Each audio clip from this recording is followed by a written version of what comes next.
Welcome again to my channel. It's part 6. What if Naruto was the grandson of Madara Uchiha? Let's start. The crowd was awed by what they were seeing. They never expected such a thing from a genin at the Chunin exams. It was like watching a Junin exam, not a couple of genins displaying their strength. My incomplete Susanoo vs your perfect defense. Shall we'll see which is the stronger. Naruto said to Gaara monotonously. He was not expecting Gaara to answer his question.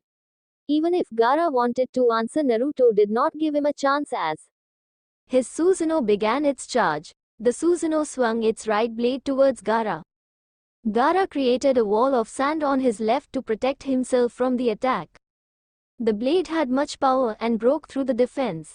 Gaara reinforced his defense with more dense sand. This time the blade hit a wall but still pushed him. Naruto's Susanoo swung its left blade at a fast pace towards Gaara. His sand was still holding back the blade on his left and much of his effort was focused on holding back the other blade. He could not block the next attack. He jumped back, abandoning his sand. The Susanoo's blades returned next to Naruto. Gaara sent a wave of sand towards Naruto. The Susanoo swung its blade and propelled the sand away from it with its blade. The Susanoo fused its blades, making one long blade, and wielded it with its right arm. It swung the blade towards Gaara, who created a dense wall of sand in front of himself to avoid being hit. Naruto's attack broke through the sand and hit Gaara. The power of the attack sent him crashing towards the wall of the arena. Gaara created a large dent on the wall with his crashing. He winced as he felt like Lee had thrown his weights on top of him. The Susanoo brought its left hand, created a fist, sending it towards Gaara. The punch hit Gaara dead on and broke through the wall. Gaara let out a scream of pain as he felt the impact of the huge punch that hit his whole body. His second protective layer of sand was starting to peel off due to the damage his body was taking. The Susanoo dragged Gaara from the wall and dropped him in the middle of the arena. His mouth was pouring out small amounts of blood. While Gaara was still lying down, the Susanoo raised its right hand and slammed Gaara down the ground. The attack created a large crater on the battlefield. The Susanoo did not stop with its attack. It picked up Gaara from the crater and threw him towards the wall. Gaara's god burst into sand and created a cushion for him to hit, but he still created a large dent on the wall. All of his sand had now peeled off his skin. His body was heavily bruised and parts of his body were now bleeding also.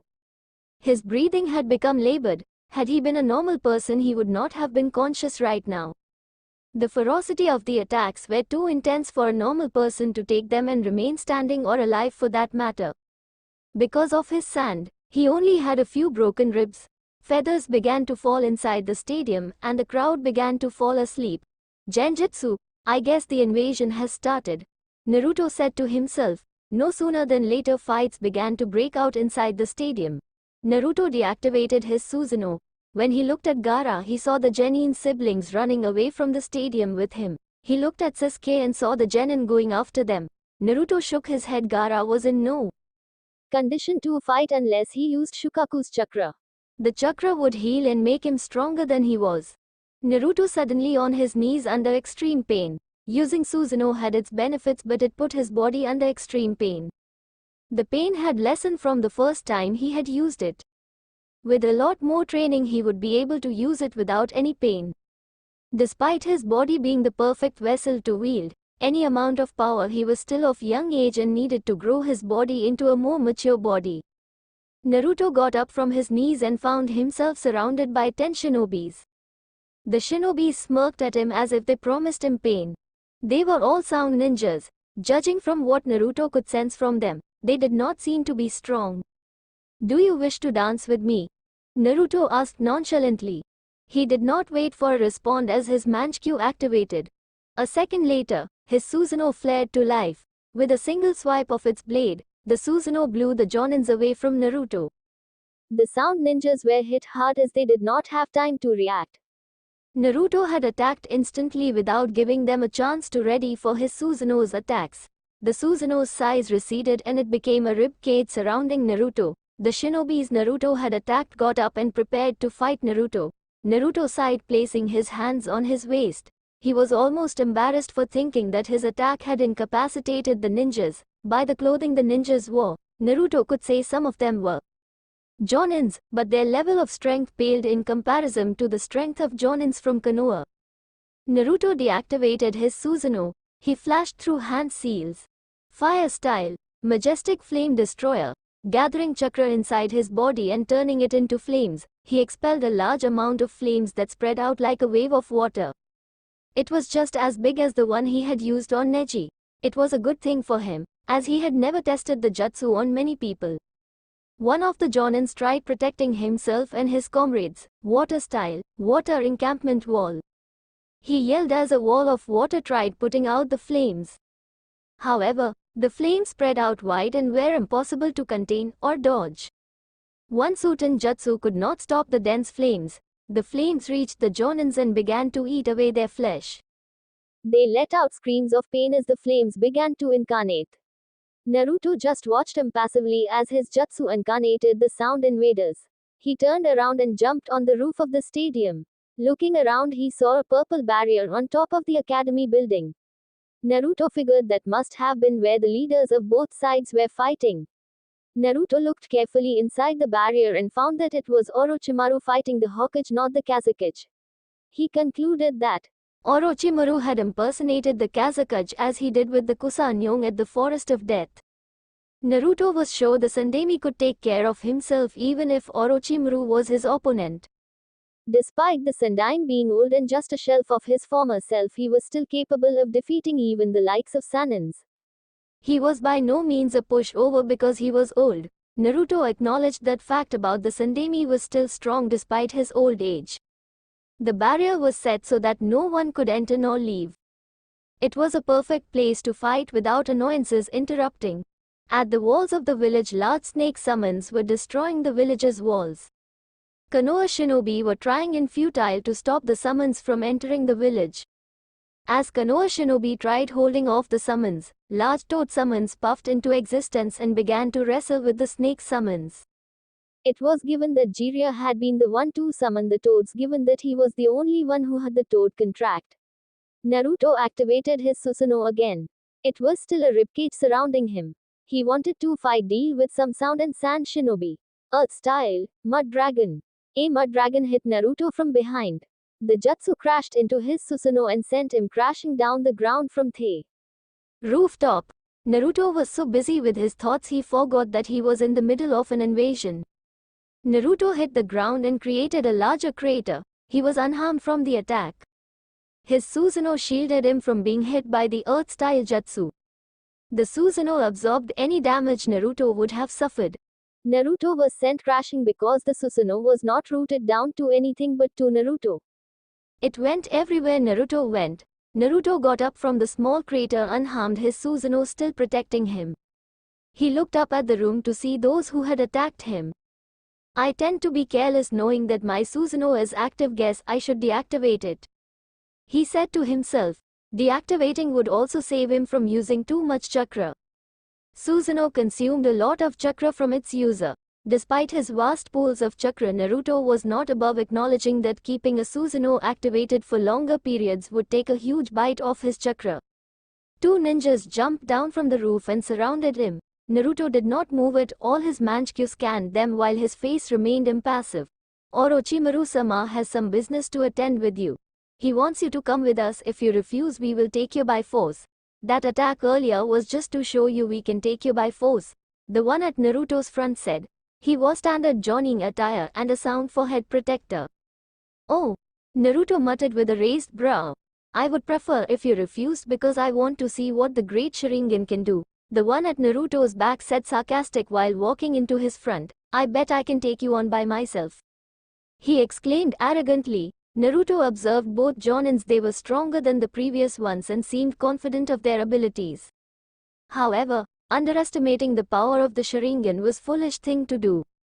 That is rather foolish, Naruto said, turning his one visible eye to the Jonin who dared to mock his dojutsu. Foolish. Naruto gave no response. He pointed at the Junin, Tsukuyomi. The sound Jonin found himself warped into another world. The world he was in was bloody red and black. Even the sky was all red and black. All sides to be just endless void of red and black. Under his feet, a giant eye in the same form as Naruto's Mangekyo Sharingan appeared. The look of the eye was menacing, cold, and devoid of any emotions. The eye brought fear to the Junin. He was suddenly pulled up into the air with both his hands stretched. He was nailed on a cross. Naruto appeared before the Junin. His face still showed no emotion. With his right hand he had a black blade which he pointed straight at the Jonin. This is my world. In here I control everything. I see everything. For 72 hours, I will put you through an uncomfortable situation because of your arrogance. Naruto said, his tone devoid of any emotion. This is not happening, it's just a genjutsu. The sound Junin yelled. Naruto responded by piercing the man on his chest again and again. The Jonin screamed in agony at the pain he felt. Naruto's blade entered his body second by second without mercy. No blood dripped from his body, as the blade did not leave a wound. The sound Jonin stopped screaming after a few hours. Naruto cancelled his jutsu. In the real world, the Jonin Naruto had put under Tsukuyomi fell down to the ground unconscious. Only a second had passed in the real world. Tsukuyomi is the most powerful genjutsu in existence. Only those from the Uchiha clan to have awakened the Mangekyo Sharingan can perform it. The torture done in the world of Tsukuyomi affected the mind, bringing psychological trauma which was almost impossible to cure unless one was a medical expert. It only required eye contact to be casted. However, it consumed a lot of chakra and put a lot of strain on his left eye, which he used to cast the powerful genjutsu. He only lasted for 32 hours, Naruto said to himself. The other Jonin bent down to his friend seeing him fall. He touched his neck and felt his beat, albeit barely. He turned and faced Naruto, glaring at him with all the anger he could will. His best friend was down and he did not know what had happened to him. What he knew was that Naruto must have been there one to harm his friend. What did you do to him? He demanded. Naruto was unfazed by the anger of his opponent. Nevertheless, he did answer the question. I tortured him. He replied simply as if it was insignificant. The Jonin gritted his teeth in anger. You little bastard, I will make sure you pay from this. He said, forgetting his mission. He took out a kunai and they trapped the man in a genjutsu. He hated fighting enemies who had no fight in them. It was a waste of his time and efforts. The sound Junin found himself trapped in another world. The world sky reflected a rather huge eye version of Naruto's Mangekyo Sharingan. This made the world appear blood red. The sound Jonin quickly realized that it must have been genjutsu. However, before he could try to dispel it, a monstrous shadow with 9 tails appeared before him. The Kyuubi stepped forward slowly in a menacing form. Its large bangs glared at the Jonin and its blood-red eyes looked through his very soul. He thought it was a genjutsu, but he could definitely feel powerful and hateful aura the Kyuubi emitted. The fear that had gripped him felt like it was real. What's going on here? He stuttered in fear. In response, the Kyuubi grinned darkly, making the Jonin shudder at the dark grin. It was far scarier than he had seen from Orochimaru when he was excited about something. Kai! The Jonin yelled. Kai! The genjutsu did not disappear. It was not an easy genjutsu to break if one was not adept to genjutsu. Naruto had hit a jackpot. The Junin he had caught with his genjutsu was not adept to genjutsu. Rushed at Naruto blindly in anger. He tried stabbing Naruto with his kunai several times, but Naruto dodged the sluggish attacks. The man was blinded by his fury that he could no longer fight at his level best. Naruto disdained weak-minded fools of shinobi who could not control their emotions. As the sound Jonin grew frustrated, his anger reached new heights. He could explode at any moment as his frustrations added to his anger. Naruto made eye contact with the Jonin, Sharingan, genjutsu. He trapped the man in a genjutsu. He hated fighting enemies who had no fight in them. It was a waste of his time and efforts. The sound Jonin found himself trapped in another world.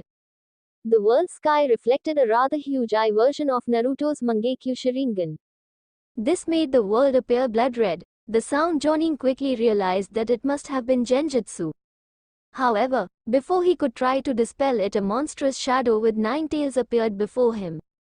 The Kyuubi stepped forward slowly in a menacing form. Its large bangs glared at the Jonin and its blood-red eyes looked through his very soul. He thought it was a genjutsu, but he could definitely feel powerful and hateful aura the QB emitted. The fear that had gripped him felt like it was real. What's going on here? He stuttered in fear. In response, the QB grinned darkly, making the Jonin shudder at the dark grin. It was far scarier than he had seen from Orochimaru when he was excited about something. Kai! The Jonin yelled. Kai! The genjutsu did not disappear. It was not an easy genjutsu to break if one was not adept to genjutsu. Naruto had hit a jackpot. The Jonin he had caught with his genjutsu was not adept to genjutsu. The genjutsu Naruto used was his only genjutsu aside of Tsukuyomi. Like any other genjutsu, this genjutsu trapped a person inside an illusion. Despite it being easy to detect because of the change of scenery, it was hard to break. The genjutsu was similar to demonic illusions. Instead of showing people what they feared to cause trauma to victims, Naruto's genjutsu fed on the fear of a person. The more a victim became fearful, the harder it became to break. It had a time limit of a single minute. The QB rushed towards the sound Jonin. It raised its paw and attempted to squash the Jonin. The sound Inyong was in a state of shock as he was trying to figure out what was happening to him. He thought he was under a genjutsu, but it did not dispel when he tried to disrupt chakra inside his body. Still, he held little hope that it was still a genjutsu. He watched as the QB's paw hit him, compelling him down the ground. It held him there, leaving only his upper body visible. Its head closed the distance with him. He could perfectly see those cold blood-red eyes. The QB held the man and threw him up. It opened its mouth, waiting for the man to fall into its mouth so it could devour him. The sound Jonin eyes widened when he saw that he was falling straight into the QB's mouth. He let out a scream of fear as he kicked in flight, trying to move away so that the QB did not devour him. His attempts were fruitless as he continued to fall directly into the wide mouth of a beast. They struck fear into anyone who came across its path. His body began to tremble as the thought of death sneaked into his mind. He did not want to die. He feared death despite the fact that as a shinobi he saw death each day of his life. Help me! Someone please! He yelled in despair, but help did not come. The QB got its meal and chewed it gracefully. The sound Jonin thought he was dead but was surprised to find himself alive. His relief was cut short as he saw the QB rushing towards him. He began to run away from the beast in despair. Though he did not feel any pain, he was experiencing any emotion he would feel if he had come across a situation such as this one in real life. Everything felt real, it was just that he felt no physical pain, but emotionally he was damaged. The QB finally caught up with him and tore his body apart piece by piece while he screamed, wishing for death, but none came. The process repeated 5 times before the QB stopped as the Jonin's wife and daughter appeared before him.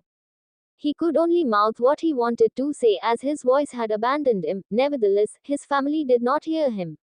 The QB devoured them again and again while he watched. It was the most horrifying thing he could see. He felt lost without knowing what to do.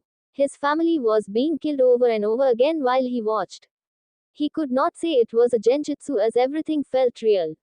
He dropped to his knees as the situation threw him into true despair. He no longer hoped that he could escape from the nightmare. However, he kept mouthing, "Please stop, please stop." As tears poured out of his eyes, he closed his eyes, and when he opened them, he saw Naruto staring at him. He looked at his trembling eyes and then around. He saw that they had returned to Konoha. Naruto appeared closer to him and whispered into his ear, "Run away. Tell Orochimaru that I refuse to follow him. Should he persist, I will find a way to kill him sooner than I would like." The sound Jonin nodded vigorously while trembling and crying. Despite his condition, he crawled away from Naruto. A minute later, Naruto sensed something behind him. When he turned around, a foot crashed into his face. The kick sent him flying away. Naruto regained control over his body, flipped in midair, and landed down the ground with legs touching first, then his hands. The kick was hard and had a lot of power behind him. Naruto had been unable to dodge due to the speed and unable to block because he was also off guard. Naruto recognized the man who had kicked him as Baki, Gaara's sensei. Another thing he took notice of was that the man was avoiding eye contact with him. Baki had seen what was going on with the different battlefields. He did not like what he had seen. Konoha was winning the invasion. It seemed that they had prepared like they knew they were going to invade. If Gaara had been taking part, it would not have mattered.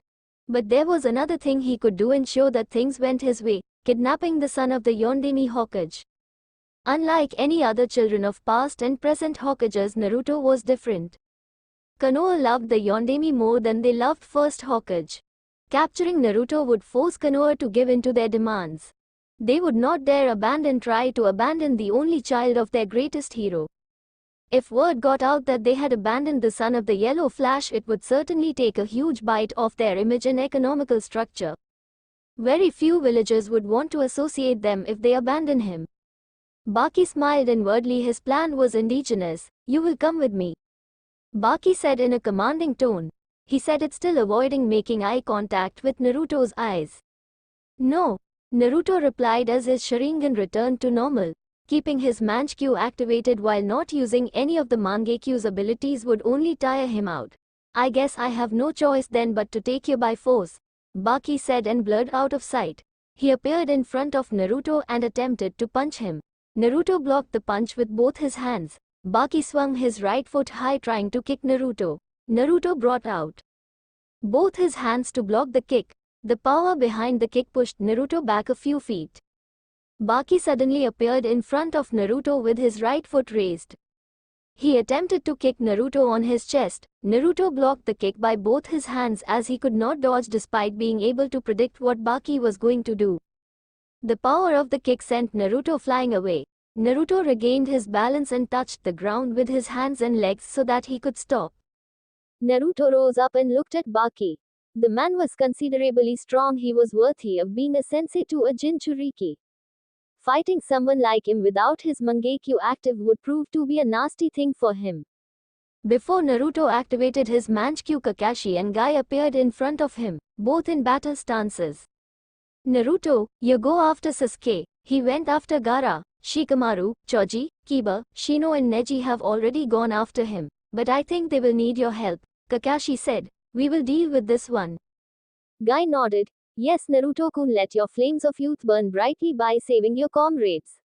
Naruto turned around. "Fine," he said. "Oh Naruto, before you go, take this," Kakashi said, handing Naruto a small piece of paper with a seal written on it. "I got it from Jiraiya-sama. It's a suppression seal. It should be able to suppress Gaara's chakra should he try to use his Bijuu's chakra," Kakashi said, smiling at Naruto. Naruto took the seal and disappeared out of sight. Baki could have tried to follow him, but in front of him were two of Konoha's most powerful Jonin. He could not get just past them. Guy was the fastest and Kakashi had the Sharingan and a number of jutsus in his arsenal. He prided himself in his strength, but taking on both the famed copy ninja and the green beast was a bit too much even for him. "Let's go, Guy," Kakashi said, to which Guy nodded and both men charged at the Sand Jonin. A few minutes later, Naruto was running at top speed outside the walls of Konoha. By the direction in which the Sand siblings took, he could pinpoint their general location. He would be able to find them given that there would surely be battles. Sasuke and the others would definitely be fighting the Sand Genins. If Sasuke was not there, they would not to fight, but Sasuke did whatever he wanted, so he would not listen even if his comrades told him not to fight. On his way outside the walls of Konoha, Naruto had seen Jiri battling against several shinobis from Sunagakure and the Sound Village. Despite the numbers being against him, Jiri was devouring his opponents with ease. It was not a surprising thing for Naruto to see. Jiri was indeed powerful. Despite that, he was no longer in his prime. The man was already above 50 and still fought like he was 20 years old. Still, despite Jiraiya's impressive power, he was nowhere near the level of power Madara and Hashirama held. Naruto sensed a Bijuu's chakra around the forest he was currently headed towards and increased his pace. If Gaara was using Shukau's power, it meant that he was in a position to fight at the highest level. A Jinchuriki using his Bijuu's chakra was not someone any normal person could fight on equal ground. A Jinchuriki fighting using his Bijuu's chakra can take on wounds that would immobile anyone and continue to fight as if nothing happened. A few minutes later, Naruto arrived at the location his fellow Genins were fighting. A sound of chirping birds was welcomed into his ears. Naruto stopped on top of a tree and observed what was going on. He watched as Sasuke rushed at Gaara with his right arm palm sparkling electricity. Sasuke was covered by flame-like patterns all over his body. Sasuke had activated his cursed seal to be able to fight Gaara. Gaara had materialized a tail and a large right hand. They were features of Shukaku, but Gaara had willed them. It was not that Shukaku was trying to take control over Gaara. Gaara was very much in control, and with the creepy smile on his face one could tell he was enjoying himself. Sasuke attempted to pierce through Gaara's chest, but Gaara brought out his mini Shukaku hand and blocked the jutsu. The power of the jutsu cut through Gaara's hand but did not reach his chest. Sasuke gritted his teeth and tried to get away from Gaara. However, before he could, Gaara's tail was swung, hitting the Uchiha on his chest, sending him crashing towards the trees. Gaara's hand reformed again as he laughed maniacally. More! More! Come at me with everything you have, Gaara yelled like a mentally unstable person. His bloodthirsty nature had taken complete control over him. Gaara ran towards Sasuke and hit him on his chest. Sasuke groaned as he was compelled to the tree, almost breaking it in half. Gaara grinned evilly as he picked up Sasuke by his transformed hand. His other hand began to pummel Sasuke continuously. After a few minutes, Sasuke's flame-like patterns receded back to the cursed mark of heaven. Gaara kicked Sasuke into the air and waited for Sasuke fall on his path so he could kick the Uchiha again. Just when Sasuke was about to be kicked, Naruto appeared in front of Gaara and kicked the Suna Genin in the face, sending him flying. Sasuke hit the ground with a thud. Nevertheless, he quickly got up and glared dangerously at Naruto. What are you doing? Sasuke asked rhetorically. I don't need your help, I can take him by myself, Sasuke said. Naruto looked the young Uchiha and took a step towards the young Uchiha. What he was seeing picked up his interest. Oh, you finally matured your Sharingan, Naruto said, stretching his left hand towards Sasuke's face. Sasuke made no attempt to try and get out of the way. Naruto touched Sasuke's forehead, making Sasuke recall the times Itachi used to poke him on his forehead. Sasuke took a step back as the thoughts of Itachi invaded his mind. Itachi's name always and thoughts always brought a darker side of him. Naruto's hand closed Sasuke's eyes. Sasuke was consumed by his thoughts to think of what Naruto might try to do to him. Naruto swung his right hand and hit Sasuke at the back of his neck, knocking the Uchiha out. Sasuke fell down to the ground with a thud. Naruto did not attempt to catch him. Hey Naruto! A voice called out behind Naruto. Naruto recognized the voice as Shikamaru's. We will take care of Sasuke, you handle Gaara, Shikamaru said. He was standing under a tree with Kiba, Neji and Shino. Kiba seemed to be wounded, though not badly enough to threaten his life. Temari and Kankuro were tied together next to the Konoha Genins. Naruto said nothing. He jumped up onto a tree branch and looked at Gaara. Taking a fight with another Jinchuriki would not be good for his health if he did not fight seriously. He had been fighting for too long now and had used high-level jutsus, including the chakra-consuming Susanoo and Tsukuyomi. He was not running out of chakra. He just knew that it would end up nasty for him fighting a Jinchuriki for a prolonged time. He was also a Jinchuriki, but he never used the Kyuubi's chakra. He never used it all when fighting. Naruto chose to fight with his own power. The main problem was that Gaara could turn into Shukaku. If Gaara did succeed in taking the form of the Ichibi, it would prove to be nasty. Nevertheless, should he be fighting with Kyuubi's chakra, he would not have to worry about anything. The Kyuubi was the strongest of all the Bijus. It would be damning to his pride to lose to any Jinchuriki when he had the strongest Biju sealed inside of him. Naruto activated his Manchikyu, preparing to fight with the Sand Jinchuriki. He needed to go all out from the beginning to end the fight at a short time. Naruto, Gaara called with a dark look spread across his face. Mother wants me to devour you for what you did earlier to me, and so I will. Your blood smells good to me. I can tell it is delicious, Gaara said and ran towards Naruto. Gaara tried slashing Naruto's chest horizontally with his claw. Naruto was able to predict the attempt, thus he sidestepped. He was still faster than Gaara, which made it easy for Naruto to dodge Gaara's attack.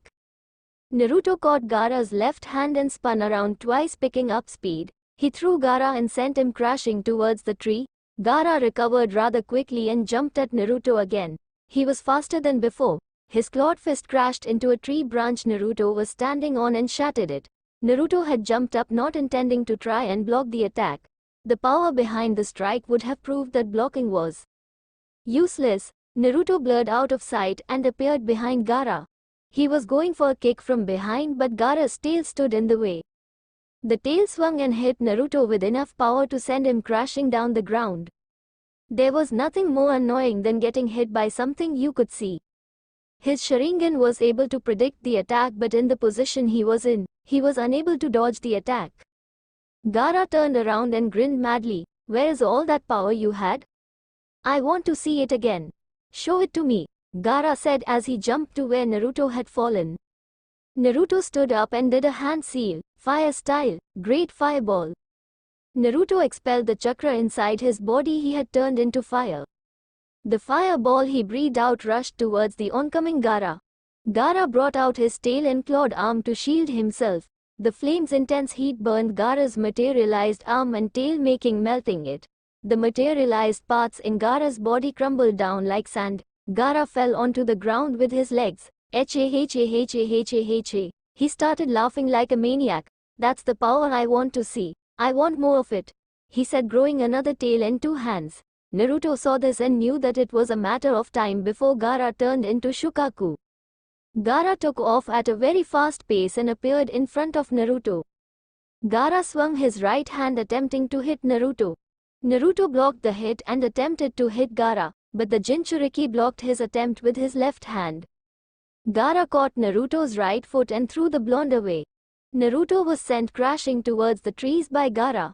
Naruto groaned as he tried getting up, but before his attempt could be a success, Gaara appeared above him. Both Gaara's clawed hands were speeding down towards him. Naruto could only bring both his hands to block. The power of the strike resulted in making his attempt to block useless. The double hand punch grounded Naruto. Gaara jumped up, attempting to squash Naruto under his feet. This time was able to escape Gaara's strike. Gaara hit the ground with his legs, created a large crater.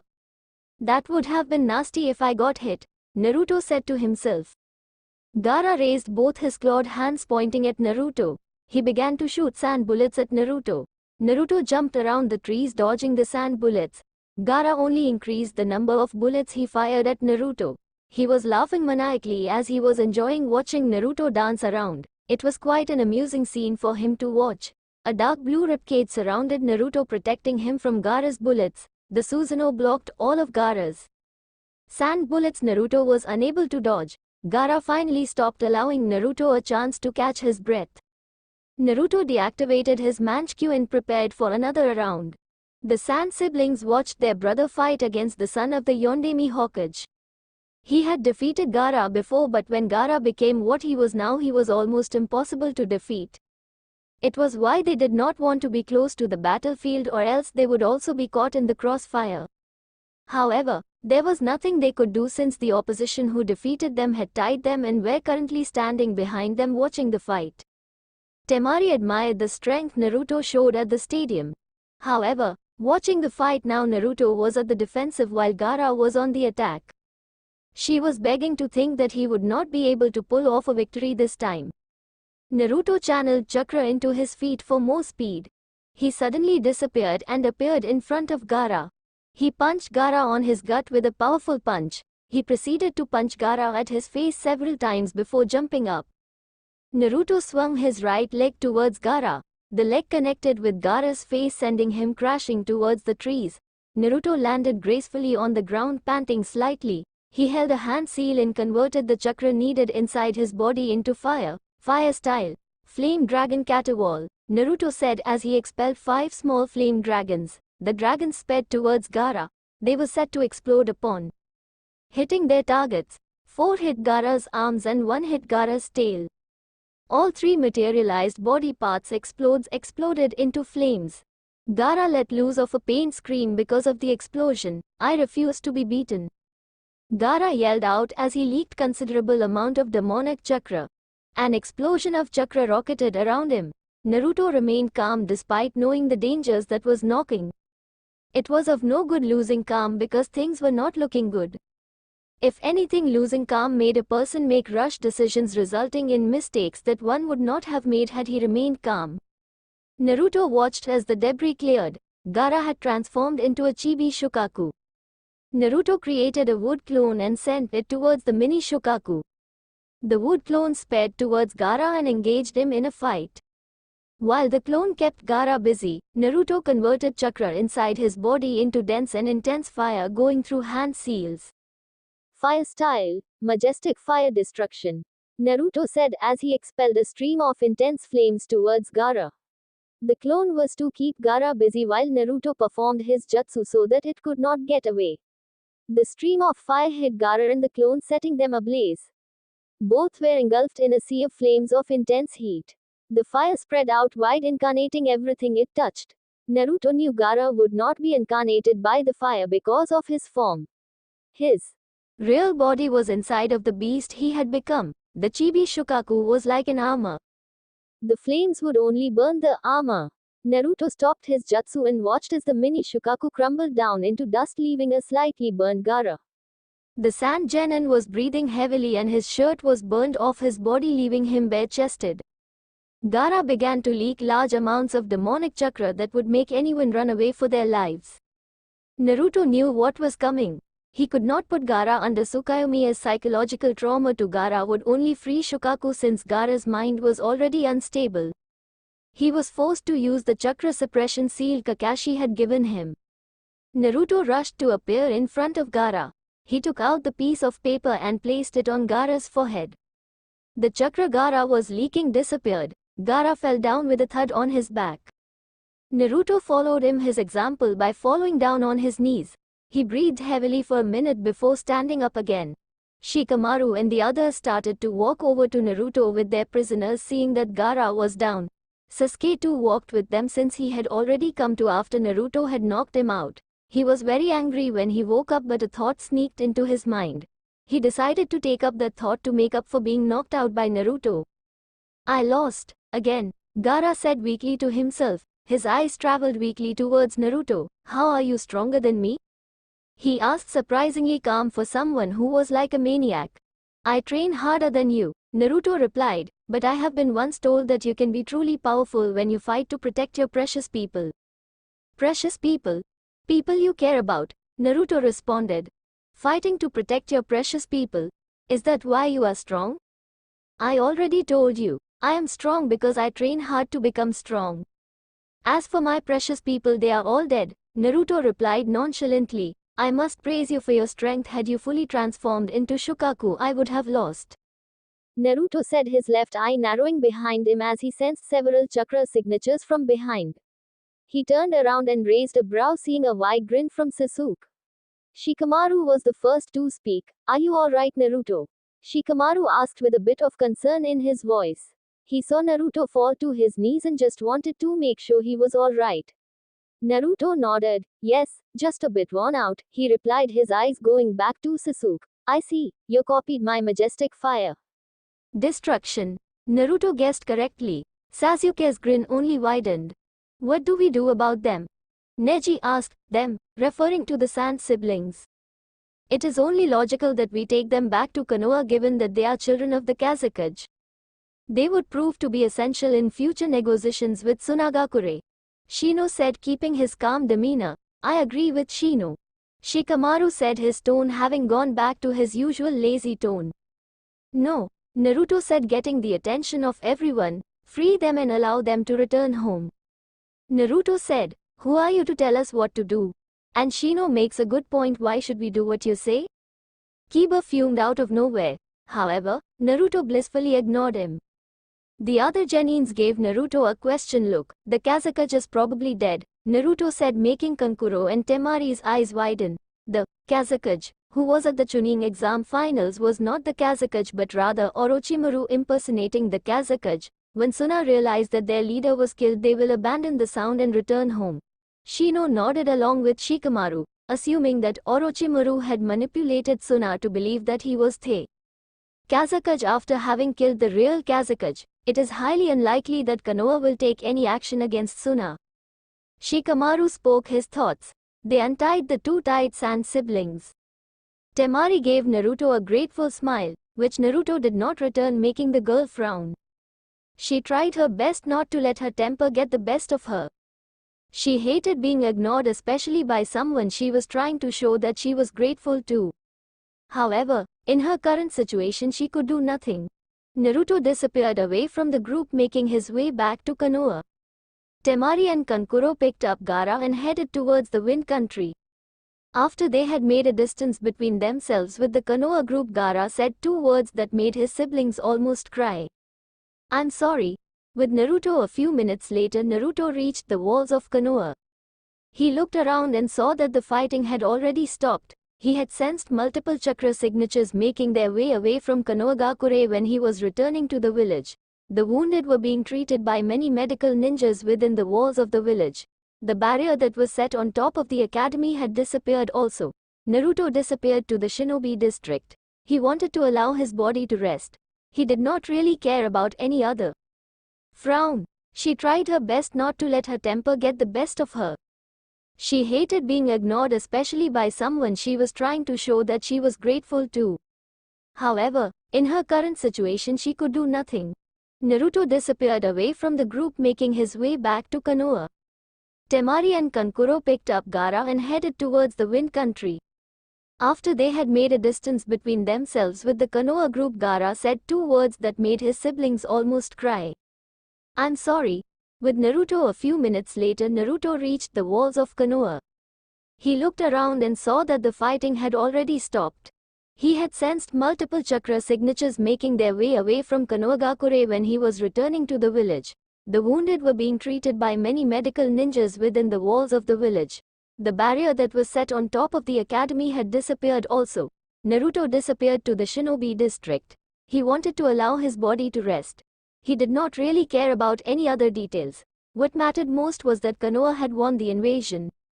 Normality could not be said for the gloomy clouds that reigned over the village hidden in leaves. The sound and sand invasion had come and gone. The Konoha had remained standing. She had stepped out of the invasion as the winner. Konoha had battled against two hidden villages and won.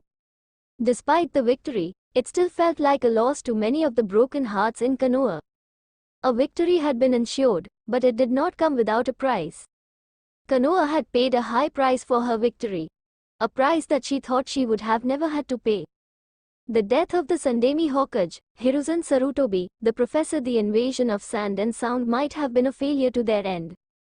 However, Konoha had suffered a great loss. The Sandemi had lived through two great shinobi wars. He was a man of peace, loved and admired by many for his ways. He was the only Hokage to have served 2 terms and was the only man to have been Hokage for the longest period. The professor was indeed a great man in the eyes of many. Amongst his achievements were the 3 legendary shinobis, the Sanins. He had been their sensei and groomed them into the powerful shinobi they became. Unfortunately, the student he loved most over his other students was the cause of his death. Orochimaru, the snake Sannin, had been the reason the Sandemi had left the world of the living.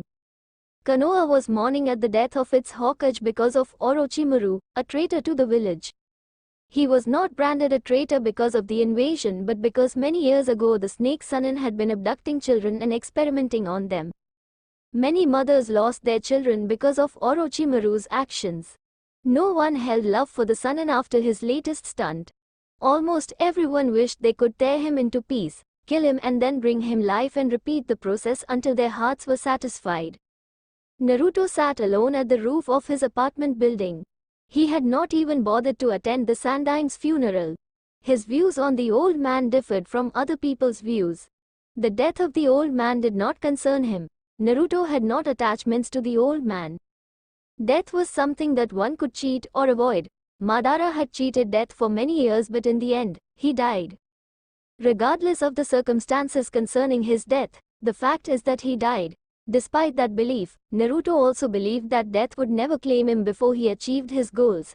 It was possible for his grandfather to postpone the due of his death to a later date. It should also be possible for him, Naruto believed. Things were moving faster than Naruto had thought they would be. Every piece was already on its position. All that was left was for someone to ignite the flames. Although not saddened by the Sandaim's death, Naruto had not been expecting the Sandemi to die at this time. Naruto had thought that the Sandemi would live for a few more years. With the Sandemi alive, it would make things easy for him to act. Despite being manipulative, the Sandemi held a soft spot for Naruto, and Naruto knew how to exploit it. Given the death of the Hokage, a new leader would have to be set. Naruto just hoped that Danzo was not chosen as Hokage, or he would be forced to have Zetsu assassinate the old Warhawk. If Danzo became Hokage, his movements within the village would be restricted. Danzo would surely try to control him, not that he would succeed in doing that. No one controlled Naruto, and Naruto danced no one's drumming. Only Madara made him dance, but he was no more. With so many things happening fast, Naruto was learning that he should not be expecting things from other people to work on his favor. If he was going to get rid of his problems, he had to rely on himself. There would surely be surprises along the way, but he just had to be prepared for them. Even if he cannot not be prepared for every surprise, he would just have to deal with them. Hokage's office. Homura and Koharu, the former teammates of the Sandemi Hokage, stood within the office. After the burial of the Sandemi, they had called Jiri into the office to make him maybe the strongest, but I'm not the only Sannin who is still loyal to Konoha, he said. The elders were silent for a moment before they finally spoke. You don't mean her, Jiri? Jiri nodded. But she has not set foot in the village for 20 years and has refused to come back each time she was asked to return. I know, but all I need is to convince her to come back to the village. Give me 2 weeks and I will return with her, Jiri said. Do you even know where she is? No, but I know where to look for her. Fine, we will give you 2 weeks. If you don't come back with her by then, you will be the next Hokage, Koharu said, making Jiri nod reluctantly. You can take some Ambu with you to look for her, the elder offered. Jiri shook his head. There is no need for that. Taking Ambu with me will only make her feel threatened. I have someone in mind who can accompany me. Who? Homura asked, guessing whom Jiri might be thinking of taking with him. Naruto, Jiri responded. No, given his show at the exams, he has answers to give to the council and he needs to be confined within the village since we still do not know if he is loyal or not. Allowing him to leave with you might just give him the opportunity to make a run for it. He will not run away. I am sure if he wanted to leave the village, he would have done it already. Wouldn't it also be better to have him answer your questions with the new Hokage in attendance? Jiri countered. Fine, but if he runs away it will be in your head. Moreover, you have to remember now that it is common knowledge that he is Minato's son. Eva might try something. I am well aware of that, Jiri said. Well then, I will be going, Jiri said and left through the window. Homura turned to Koharu. Are you sure it's wise to allow him to take the boy with him? I am not sure it is wise or not, but I doubt he will be able to run away even if he tried. Jiri will be with him always and we will send a squad of Ambu to tail them, Koharu replied, earning a nod from Homura. Even if Naruto tried to run, he would not get away with the Ambu on his tail along with Jiri. Still they hoped that he did not try anything stupid. Unknown location. Orochimaru was called a once-in-a-generation genius. He was not called a genius for nothing. He smart and saw things in a way that no one did. Years ago, when he was still a Konoha shinobi, he was branded the genius of Konoha. Orochimaru was brilliant. He had a brilliant mind. He was always scheming, making plans. He knew things that no one knew existed. He had even invented a jutsu that would make him live for all eternity. Despite all his brilliance, Orochimaru had his faults. One fault that has often cost him greatly was his habit to underestimate his opposition. When he tried to take over Itachi's body, he had underestimated the Uchiha and was left without an arm. He had underestimated his sensei and was almost sealed within the belly of the Shinigami. Had it not been for the fact that the old man was already tired because of their battle, he would have been sealed away. He recalled the cold fear he felt when he saw the Shinigami behind his sensei. He had screamed for his sensei to let him go. His body was giving up, it was rejecting him. He needed to transfer to another body soon before his current body melted down. He could not take Sasuke's body now since the boy was not even in his possession. Orochimaru's door opened and Kabuto walked inside with a tray holding a glass of water and some tablets. It is time for your medicine, Orochimaru-sama, Kabuto said, holding out the medicine and tablets for Orochimaru to drink. The snake Sannin coughed before he drank the tablets. How are going to solve your problem, Orochimaru-sama? Kabuto asked, worried about his master's health. I will have to transfer to a new body soon. This body is rejecting me. If don't switch bodies soon I might die, Orochimaru said in a rough voice. That aside, did you conserve the blood sample I gave you after we returned from branding Sasuke-kun? Yes, Kabuto replied with a slight nod. Good, study it, find everything you can about the blood sample. Orochimaru ordered. If I may, Orochimaru-sama, whose blood sample is it? Kabuto asked carefully. Naruto-kun, Orochimaru replied, earning a confused look from Kabuto. Don't you find it curious that Naruto has the Sharingan and not just the normal Sharingan, the Manchikyu Sharingan? Naruto's both parents were not Uchihas as far as we know. However, Naruto's use of the Sharingan makes me assume that he has Uchiha blood running through his veins. This means one of his parents had Uchiha blood. I am curious as to what more secrets Naruto is hiding. Studying his blood sample will satisfy my curiosity. Kabuto nodded. I will get onto it right away. Kabuto replied and walked away, leaving Orochimaru to his thoughts. Naruto's apartment. Naruto was laying low inside his apartment. He was planning his next move, what he would be doing next. He could not just let things stay as they were. He needed to be doing something that was of importance instead of playing ninja for Konoha. He had enemies to prepare himself for. Konoha could wait. A knock on the door snapped Naruto out of his thoughts. He could guess who it was by the chakra he was sensing of the person. Naruto opened the door and found Sasuke standing outside. Naruto quirked an eyebrow. He wondered what Sasuke wanted from him. What can I do for you? Sasuke looked down as he was struggling to say what he wanted to say. He was acting like a shy girl trying to ask a boy she likes out on a date. Naruto sighed and told the Uchiha to enter. Sasuke walked inside Naruto's apartment. He looked around and saw that the place was neat. Everything was perfectly into place. It looked like a woman lived inside the place, which reminded of how clean his home used to be when his mother was still alive. Are you really an Uchiha? Sasuke asked, his tone down. I have already given you an answer to that. Sasuke gritted his teeth. Sometimes he hated how Naruto answered questions. That aside, if Naruto was Uchiha, it meant they are from the same clan and he was not alone anymore. True, he did not like Naruto a bit, but if Naruto was from his clan, it changed things. Naruto was unlike Kakashi, who has a borrowed Sharingan.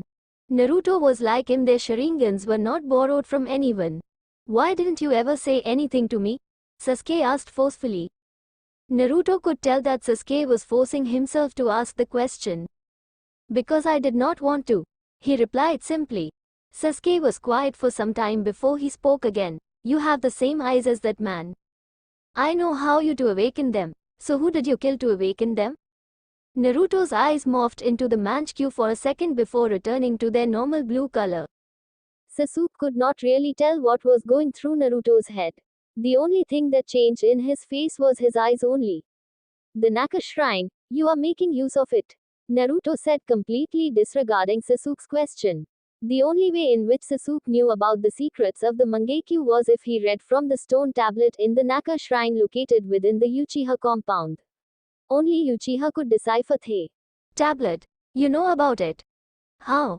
Sasuke demanded, forgetting that Naruto did not answer his question. Were you expecting me not to know of it? It is a property of Uchiha anyway. Sasuke calmed himself down. I really don't like you, Naruto, Sasuke said before he could continue. Naruto corrected him. No, you just envy of me. Sasuke glared at Naruto. Well, because it was the truth. Naruto had more power than him, power that he needed to kill Itachi. We are from the same clan and there is just the two of us in Konoha. I think we should talk. It was obvious that Sasuke used all his willpower and swallowed a chunk of his pride to say those words. He was forcing himself because regardless of his feelings they were of the same clan. As it stood, the clan was nearly extinct because of the massacre several years ago.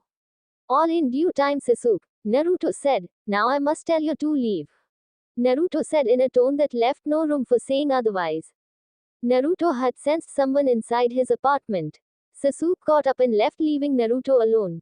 You broke through my barrier, Naruto said, seemingly to know. Well, that is to be expected from a seal master. Jiraiya appeared out of nowhere with a sheepish grin spreading across his face. You are lucky that I was inside the apartment. Had I not been here, this apartment would have self-destruct. Naruto added, making Jiri wince at the thought of an explosion setting off while he was inside the apartment. The way Naruto said it, there was no reason to think it was just a bluff. Is there a need to set up something like that? What could you have hidden in here that you don't want people to see? Jiri asked, figuring that Naruto would not go that far unless he had something inside his apartment that he did not want people to see. Hiding something? Might be so. Naruto responded, what do you want? Can't I just come here and see how you are doing? You can. I just do not want you to. Now get to the point. Jiri walked towards Naruto and sat beside the blonde. You have the Sharingan, can activate it, deactivate and seem to be able to use all its abilities. Only Uchiha can do that. So tell me, Naruto, how is it possible I knew everything about your parents? Your father was like a son to be. If one of them had Uchiha blood in them, I would have known about it. Jiri spoke, his expression changing to deadly serious. Huh, Jiri, you are a spy master. You deal with information gathering. I cannot just tell you how it is possible. Use your spy network and gather intel on me. When you get something valuable, come back to me, Naruto said to Jiri. Jiri was a spy master. A challenge like this one ought to prove interesting to the Sannin. However, Naruto knew that Jiri would not find anything about him. So you are not going to talk. However, it is only a matter of time before the council drags you to the council chambers and force you to tell them everything. If you refuse, they might even have someone enter your mind to find the answers they need. Jiraiya said with a smirk. Personally, he would be against the idea of having someone enter Naruto's mind, but if Naruto were refusing to cooperate, that would be the only choice left for the council to make. Nobody could refuse the council, well, except for him. But only because he was a Sannin and the strongest shinobi in the village. Naruto was just a genin and things would not work on his favor given that certain members of the council did not love him. Make me. I would like to see them try. If that is all you came here for, Jiri, you can leave. Jiri sighed. He would have to start searching things about the blonde, but first he had to start with the parents. Naruto was not going to give out his secrets that easily. That aside, he had other business to attend with the blonde. No, that is not all. I came here with you for a mission which you will do with me, he said, grinning at the blonde. I'm not interested in doing a mission with you, Naruto rebuffed. You are going on the mission whether you like it or not, Jiri said firmly. We have to find my former teammate and convince her to return to the village as Godemi Hokage. Like I said, Jiri, I refuse to accept the mission. If you force me to go outside the village, I won't return. Jiri stared intensively at Naruto. If it was someone else, receiving Jiraiya's piercing gaze, he would have cowered down in fear and given to Jiraiya's demands. Naruto was not anyone. He was trained to be able to keep calm regardless of the situation he was in.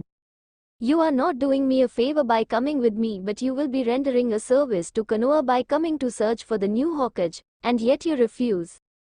Jiri said, shaking his head. Your father would be disappointed in you. If Jiri was expecting a reaction from Naruto, he got none. Even if Minato was still alive, Naruto would not care what he thought of him.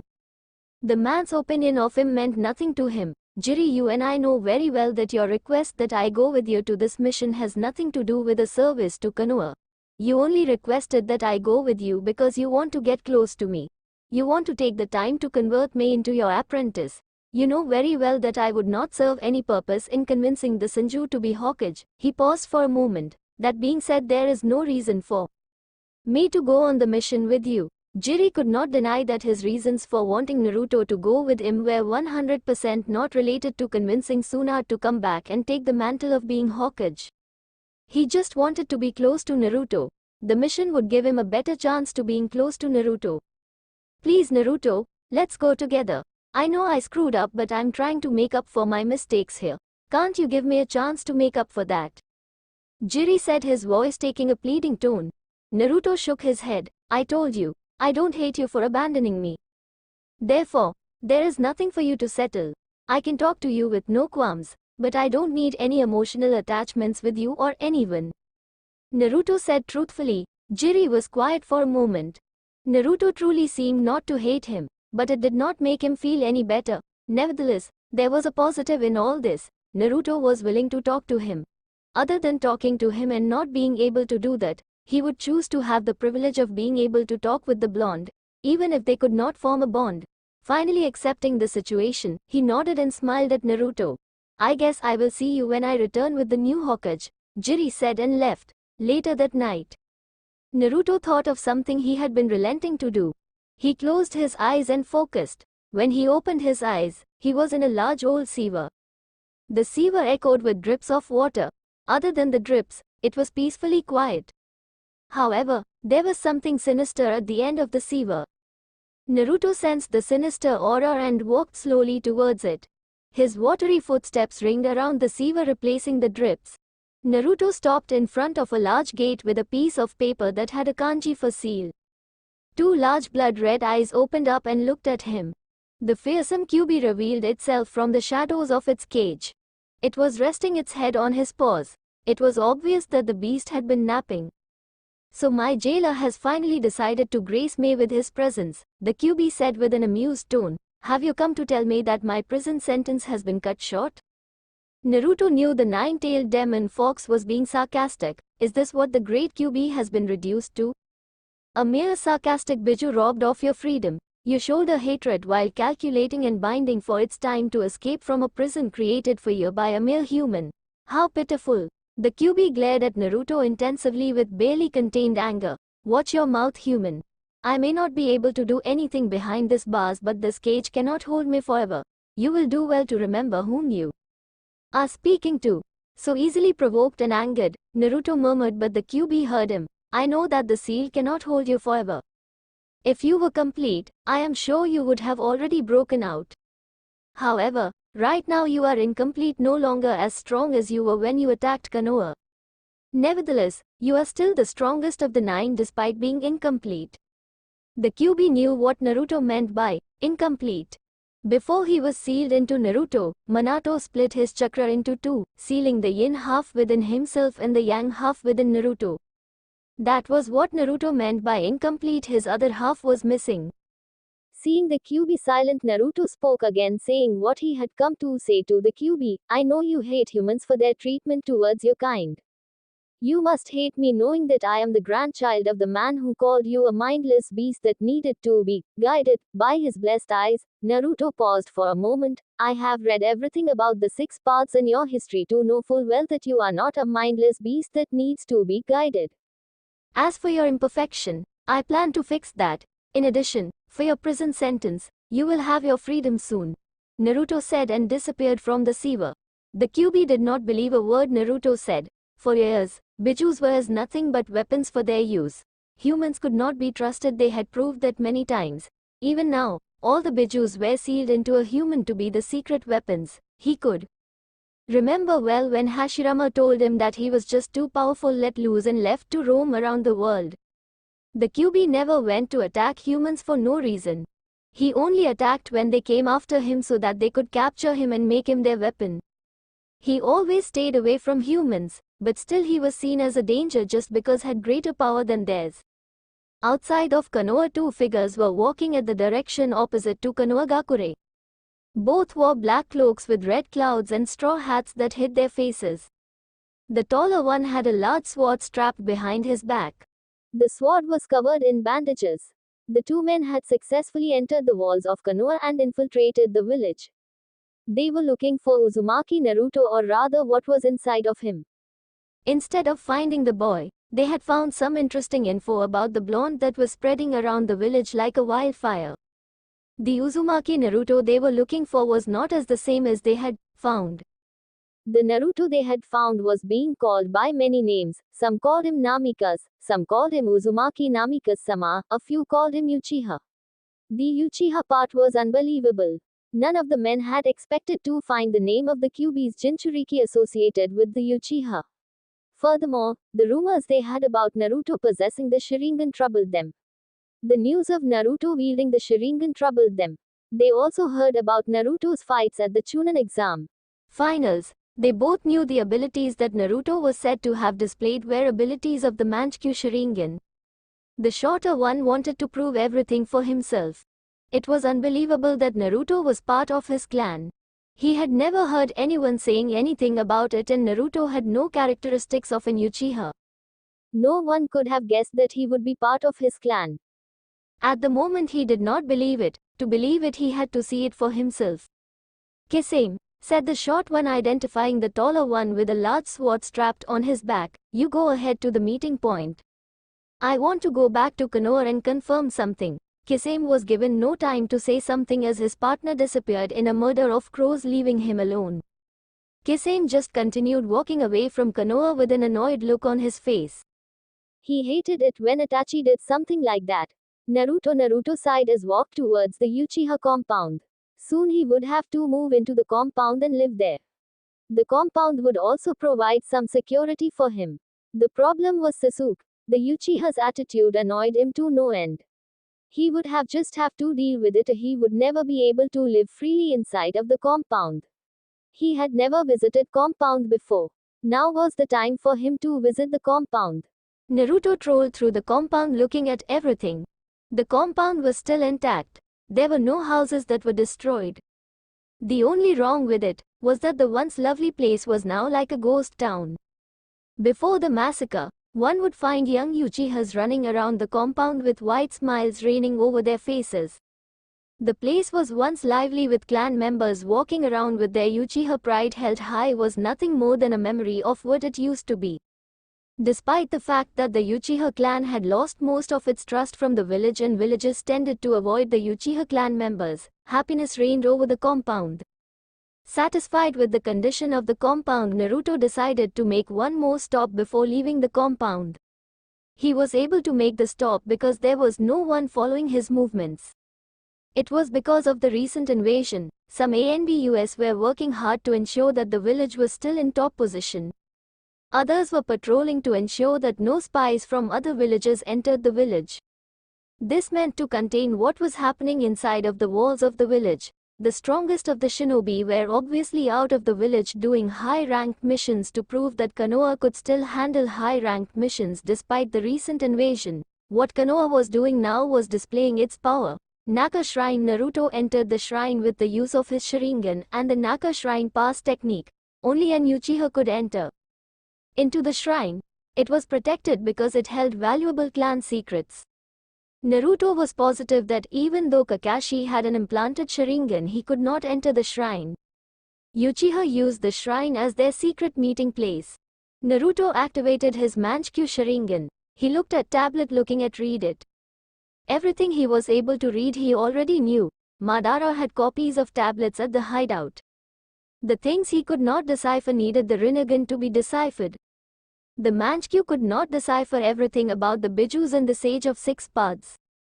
Naruto sighed. Despite not having the Rinnegan, he already knew everything since Madara had already deciphered everything.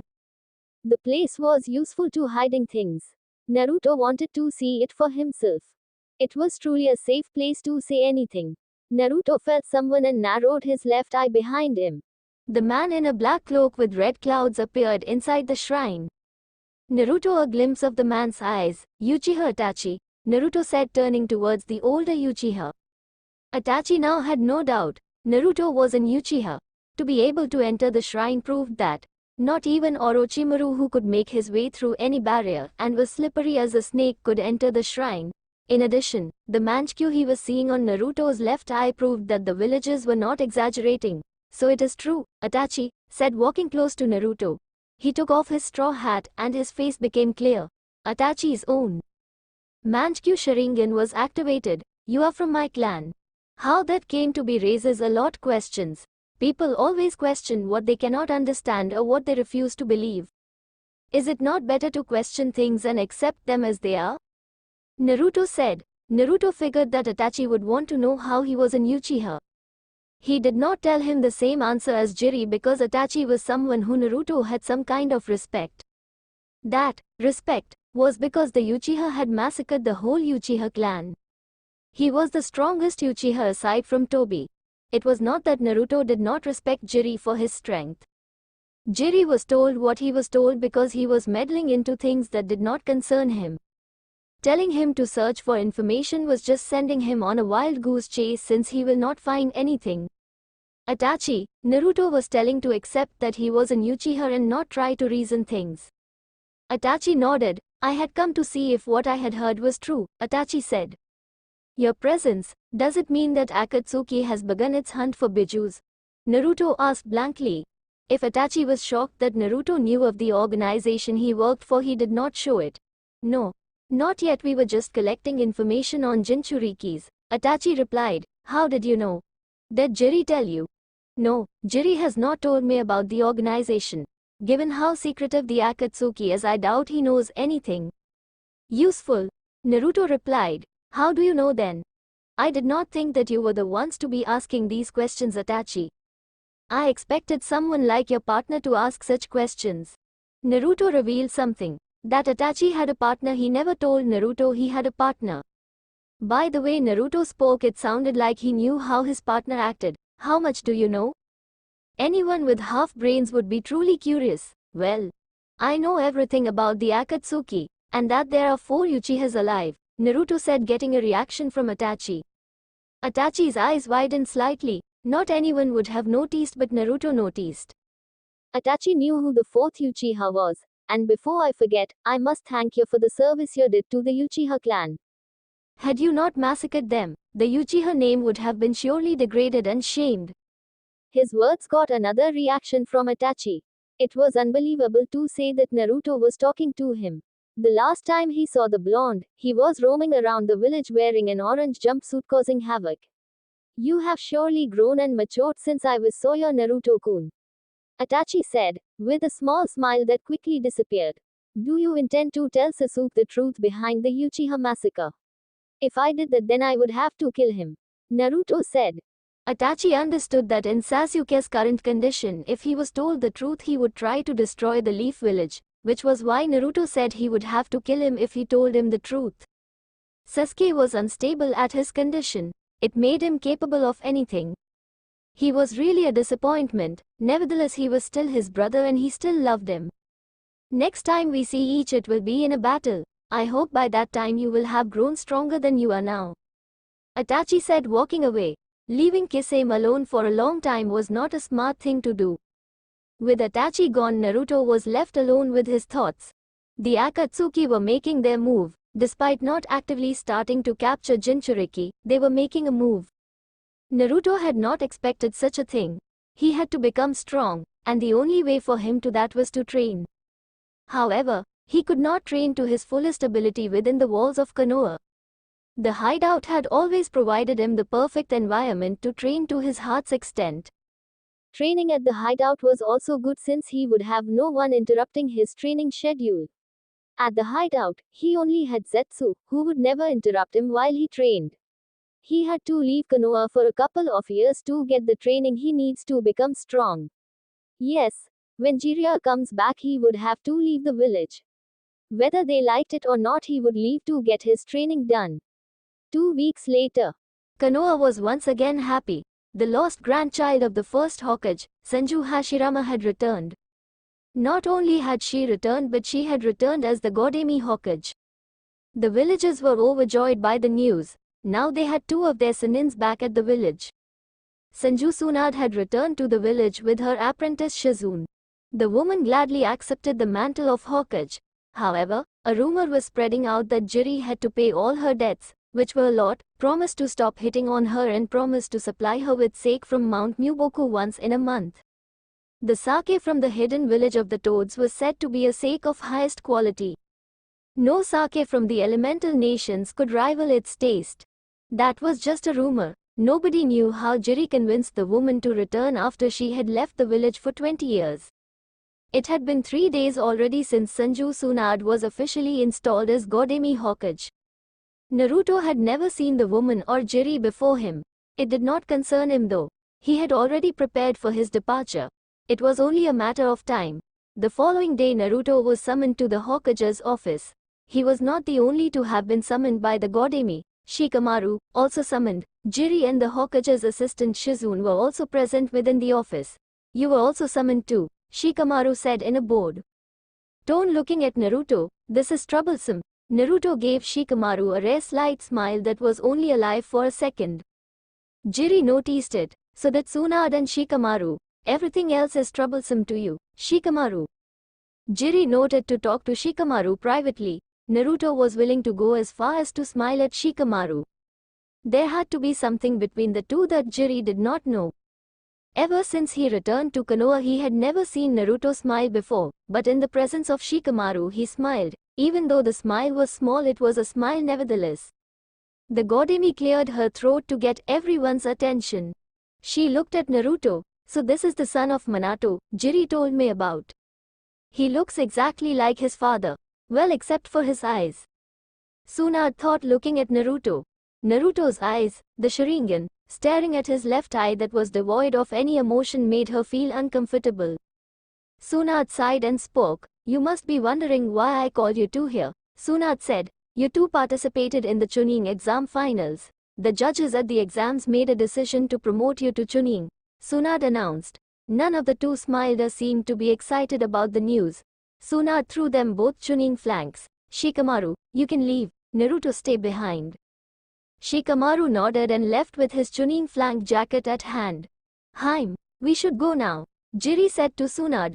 Knowing Tsunade, she probably had already forgotten about the council meeting. Tsunade nodded. Naruto, follow us to the council chambers.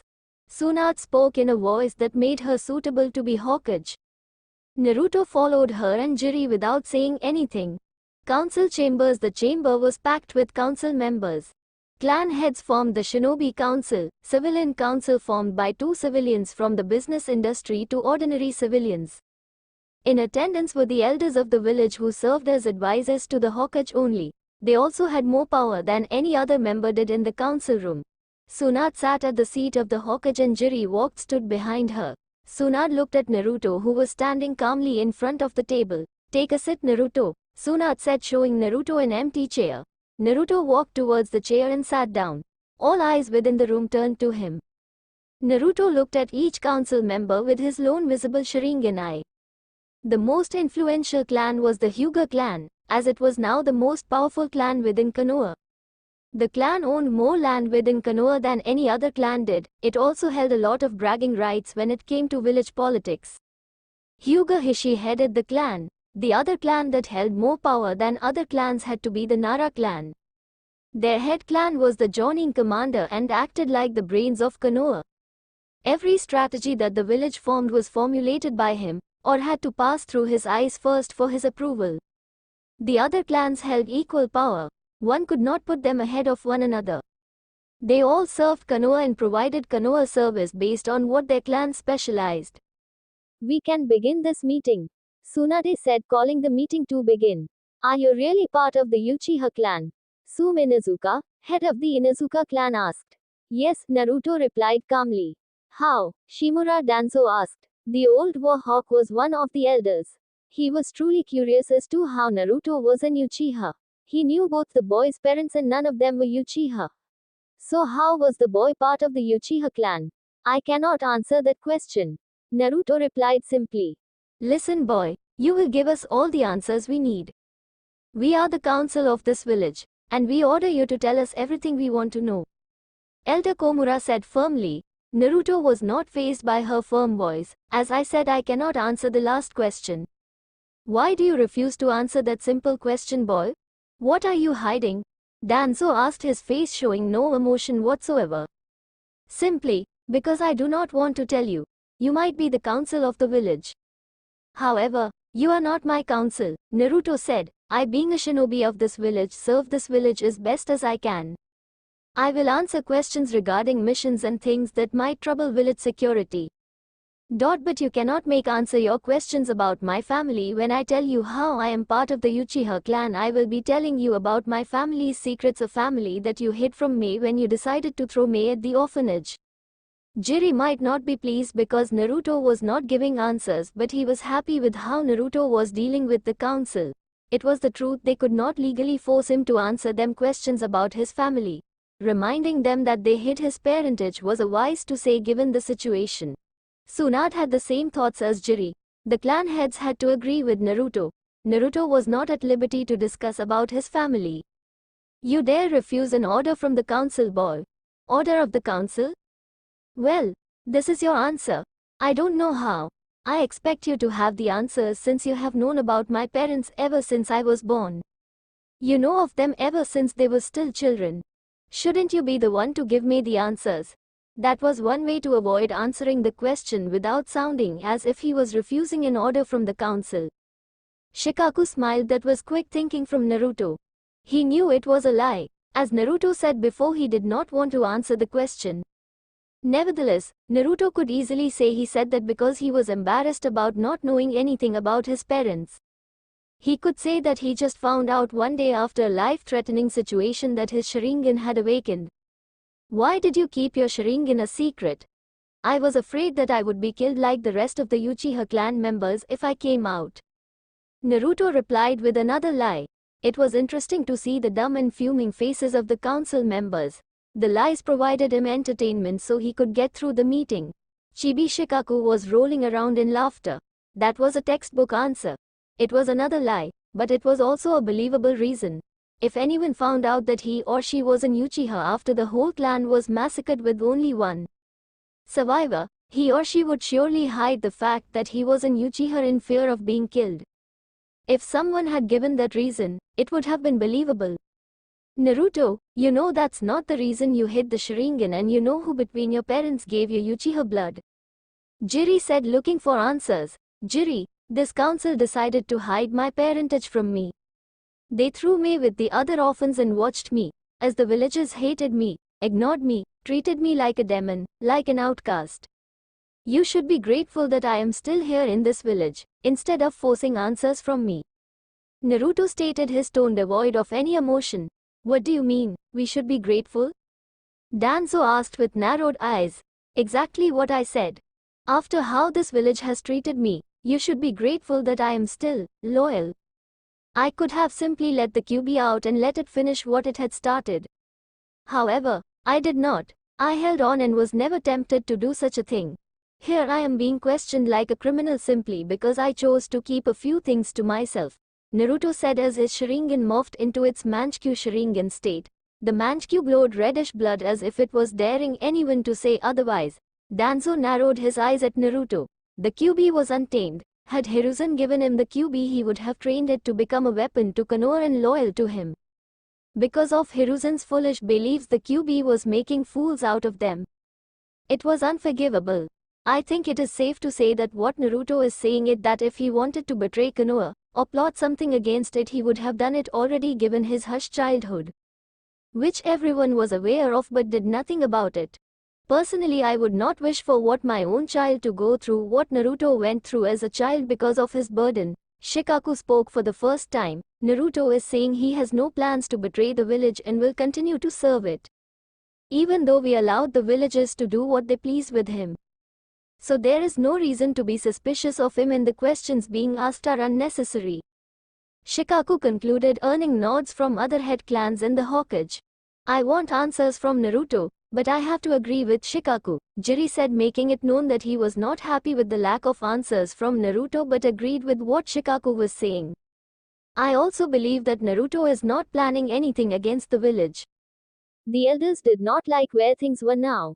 With the majority favoring Shikaku's conclusions, Naruto would walk away without having to answer to their questions. It not matter though, there was still another time. They would get him another time, and he would answer everything. One little mistake and he would regret making fools of them. Fine, but next time he comes here we will not tolerate such act of disrespect. It will be seen as treason, Koharu said. The civilian council even now never said a word. It was as if someone had threatened or paid them to be quiet during the whole meeting. Naruto did not care either way. Well, I guess Naruto can be excused now, so we can discuss other subjects of importance. Tsunade said, stressing the word importance. Naruto left the chamber, leaving the council members to discuss matters about the village stability, security and economy. The following day Naruto was again called to the Hokage's office. He had been planning to visit the office to let the Hokage know of his plans. It would not be good if he disappeared without telling the Hokage. Tsunade was sitting behind her desk. A bottle of sake and a large stack of papers decorated the table. The woman to have been having a bad day. Jiri was sitting on the window with a rather calm look on his face. Tsunade looked at Naruto. He was not wearing the Chunin flank jacket she had given him yesterday. Just like yesterday, his Sharingan was active. She really needed to ask Jiri why it was always active. I called you here because Jiri has something important to tell you, Sunat said, leaning back to her chair. Naruto looked at Jiri, waiting for the Sannin to say whatever that was important. My spy network has discovered an organization called the Akatsuki. I don't know much about the organization. What I do know is that they used to work as mercenaries, but they had changed their objectives, Jiraiya said. Currently their objective is to hunt down Jinchurikis for their bijus. For what purpose I do not know. I only know 2 of the organization's members and both are S-rank criminals. Uchiha Itachi, I'm sure. Jiri trailed off, seeing Naruto raise his hand. What? I have heard enough, Naruto said. I'm aware of the organization. He revealed. How do you know of it? It took me years just to find out what I told you. Jiri queried. I have my ways, Jiri. It should not be surprising that I'm aware of the organization given that I am what they are after. No, rather the QB is what they are after. Jiri was trying not to be surprised by this. Naruto always seemed to surprise him each time he spoke. Nevertheless, the fact that Naruto knew made it easy for him to let Naruto know just how dangerous the organization was and that his life was in danger. You must know that the organization is a threat. At your current level, you cannot handle S-rank criminals on your own. If they were to attack you now, they would capture you, Jiraiya said. I have decided to take you on a 3-year training trip to prepare you so that you might be able to protect yourself. Jiri said with a grin. I cannot go with you, Jiri. Naruto said. Before he could continue, Tsunade spoke. Jiri assumed you would say something like that. Which is why, she said, holding a paper. This paper outlines that you were given permission to leave the village for 3 years on a training trip with Jiri. Everything is signed and approved, Tsunade said with a smile, knowing that there was no way now that Naruto could refuse. I was trying to say that I cannot go with Jiri because I have already left the village. Now, according to that document, on a training trip for 3 years, I might have left with Jiri. It is because I do not need him for my training. Tsunade and Jiri stared at Naruto with wide-eyed. What do you mean? You already left the village? Tsunade asked. I am a clone. I have already been planning to leave the village to train. Should I have asked permission, you would have denied me. If Jiri had not suggested it, if it was Jiraiya's suggestion, I would have to go with him, which I did not want. You do now that if it went for this document, you would have risked being branded a missing Inyong. Tsunade said. I am aware of that, but to train to my heart's extent I had to leave alone. Naruto said. Well, I'm out of chakra. Naruto said and disappeared in a puff of smoke. I'm going to look for him. Jiri said and disappeared from the window. He did not give Tsunade time to say anything. He was a little sad that Naruto had left the village without him. Not that only, should the Akatsuki find him before he does, they could capture him. Minato would never forgive him if something happened to Naruto. Later that day, Tsunade sat in her office uncomfortably. The work was just too much for her to handle. The paperwork she had to sign and the orders she had to give were putting a toll on her. She was beginning to wonder why she had even accepted the mantle of Hokage in the first place. She cursed Jiraiya for making her come back to the village. If she had not come back now, she would have been somewhere gambling, losing money. Even though she never won, it was fun for her. That time she could drink all the sake she wanted day and night. Now she had to focus on her work as the Godime Hokage. It was too much work overload for her. After taking as Godime Hokage, she had to deal with stabilizing the village because of the recent invasion. A month had yet to pass since the invasion occurred. The news and events were still fresh within people's minds. Konoha had also lost a Hokage because of the invasion, the Sandemi Hokage. It was up to her to deal with the issues. The Sandemi had been a big part of Konoha's history and position within the elemental nations. Aside from the Sandaim's death, there were no other major losses that the village suffered. A few shinobis had lost their lives, but it did not damage the village's military force. The strongest shinobi within the village was still alive and in good condition. With her introduction as Hokage, it would also influence people to be brave, knowing that another strong person was leading them. Villagers could easily panic because of the recent invasion that had occurred and the mastermind behind the invasion was still alive. Their panic would be because they fear that another invasion might hit them again. Tsunada's Godemi Hokage had to ensure that the villagers did not have those kinds of thoughts. The village did not lose much from the invasion, only a few buildings were destroyed. Tsunade had to make sure that the buildings were rebuilt with the funds she had at her disposal. The hospital, despite being in good condition, was not at the standard she liked it to be. For it to be where she wants it to be, she had to train kunoichis who aspire to be medics. The village's economy was in a good shape. She could not complain with anything after reading the reports. The fire daimyo had been a big help for the village to recover from the invasion. He had given the village his full support and did not cut down the money he gives to the village. In fact, he increased the budget so that the village could recover quickly and asset itself as the strongest of the 5 great shinobi villages. Konoha had gone through many conflicts with other villages, but it has always stayed at the top. The economy had never faltered. Maybe it was because the village always had someone or few shinobis who were known throughout the elemental nations. Tsunade sighed as she rubbed her temple. Overseeing things within the village was a lot harder, especially because of the recent invasion. Had it not been for the invasion, she would have not been having so much to do. She cursed Orochimaru for invading Konoha. It was his fault that she was not having time to have some sake. She had to keep working, go to meetings discussing on how things were going to be run, the changes that had to occur. It was all tiring for her. At least he had Shizune to help her with some to the work she has to do. She had a problem with the council. It has not been a week since she took charge of the village and they were already making decisions for her and telling her what to do. The elders troubled her. Tsunade had come to hate them because they liked being in control of everything. She wondered how her sensei was able to stand them and not think of a way to kill them. She had already thought of a few scenarios where the elders, accidentally, lose their lives. They were power hungry and wanted to rule the village even though they had selected her as Hokage. At least some aspects of the village were not giving her headaches. The shinobi that made the village's military were all in working condition. Konoha could stand another invasion should anyone consider invading them. Her presence along with Jiri put things at Konoha's advantage. Sunagakure, the village had sent messengers to resolve the issues between the two villages. Sunagakure had taken part in the invasion that saw the death of the Sandemi Hokage. That only gave grounds to Konoha to attack the village without any other village saying anything to it. What complicated the issue was that Sunagakure and Konoha were allies when Sunagakure took part in the invasion. By being against Konoha, the village betrayed Konoha, the alliance they had made.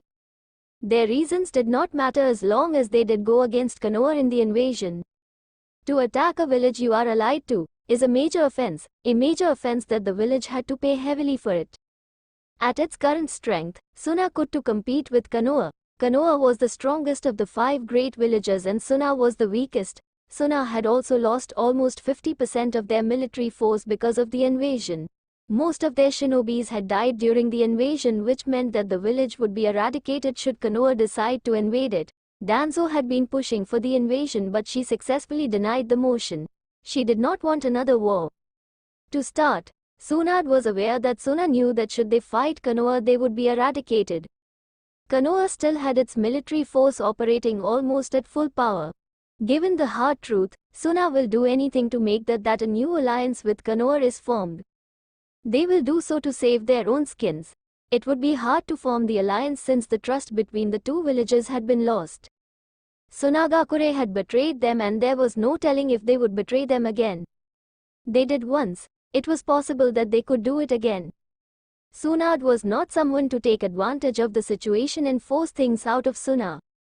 She wanted to settle things with Sunagakure so that the villages can move on and continue to work together as allies. With the treaty between the villages to be discussed next week, Konoha had to take to account that Sunagakure was manipulated by Orochimaru. Orochimaru had killed the Yondemi Kazakage and impersonated as him for a long time. He made the village believe that they were following the orders of their Kazakage just so he could have the village's military force in his control. The fact that Orochimaru had manipulated Sunagakure made it an easy choice for Tsunade to decide against invading the village. However, even though they were being manipulated, the fact remains, they betrayed Konoha. For their betrayal, they would have to compensate for the damage done to the village. Another issue, which she had to deal with, was Uzumaki Naruto, or rather Uchiha Namikaze. However, she doubted that the boy would use Namikaze. Jiri had told her that he did not see or acknowledge Minato as his father.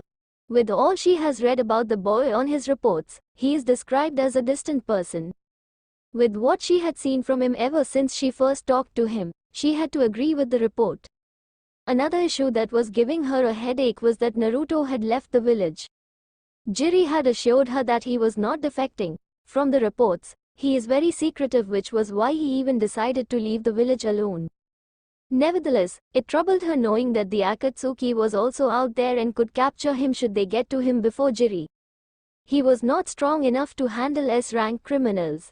Jiri would have offered better security since he can take on S-rank criminals. Her worries were eased by the fact that he did say that he was gone. She just did not found that he had disappeared from the village. She was upset because of his disregard of doing things properly. A shinobi of the village did not just leave a village without permission. If a shinobi did that, he risked to be hunted down by hunter Anyong, since they would be forced to list him as a missing Anyong. By the looks of things, after listening to his clone, she deducted that even if she had refused to allow him to leave, he would have left. If it were not for the fact that she had a document that said he was on a training trip, she would have been forced to punish him for his insubordination. Thinking of it, he never did refer her as Hokage, or by her name. The fact that he had decided to leave without permission from her made her want to discipline him when Jiri does find him. He had to know that he could not do what he pleased and that she was the Godemi Hokage and her word was law. If she said no, it was no doing, otherwise would be treason. She had to deal with him. She could not have subordinates who did not respect her word and authority. Tsunade also had to deal with the issue of Sasuke Uchiha.